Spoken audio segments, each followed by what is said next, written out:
तो दोस्तों सीधे मुंह से वालों को मारकर हत्या कर दी गई है, जो कि गोली से मारकर हत्या कर दी गई है। और उसी पर खबर बताया जा रहा है, उसी पर खेसारी लाल यादव श्रद्धांजलि दिए थे सीधे मुंह से वाला को, जिसको ट्वीट में खेसारी लाल को भी मारने की धमकी दी गई है। उसके कमेंट में आप लोग देख सकते हैं स्क्रीन पर, जो कि खेसारी लाल यादव को बोल रहे हैं कि उसी प्रकार तुम भी एक दिन मारा जाएगा। जो हाल हुआ है सीधे मुंह से वाला का, वही हाल होगा तुम्हारा भी।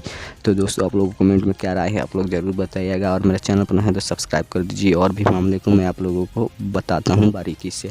तो दोस्तों ये खबर निकल कर आ रही है खेसारी लाल यादव की एक पोस्ट से, जिसमें खेसारी लाल यादव ने ट्वीट कर सीधे मुंह से वाला को अपने श्रद्धांजलि दिया था। और उसी कमेंट में एक व्यक्ति आकर ने ट्वीट में लिख दिया है कि उसी तरह तुम भी एक दिन मारा जाएगा। तो आप लोग के क्या राय है कि कौन ऐसा धमकी दे सकता है, किसका फ़ैन होगा, आप लोग कमेंट में ज़रूर बताइएगा।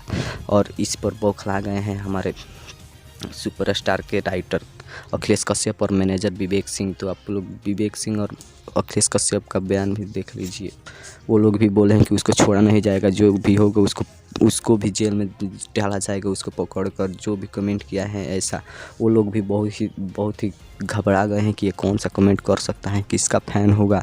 तो आप लोग बताइए किसका फ़ैन होगा। और ऐसा धमकी खेसारी लाल यादव को तो बार बार मिलता ही रहता है, लेकिन अपने खेसारी भैया को कुछ नहीं होने वाला है। आप लोग निश्चिंत रहिए, आप लोगों पर बहुत ही खेसारी लाल यादव का भरोसा है। तो खबर कैसी लगी कमेंट में जरूर बताइएगा। मेरे चैनल पर नया है तो सब्सक्राइब कर दीजिए ऐसे ही खबर देखने।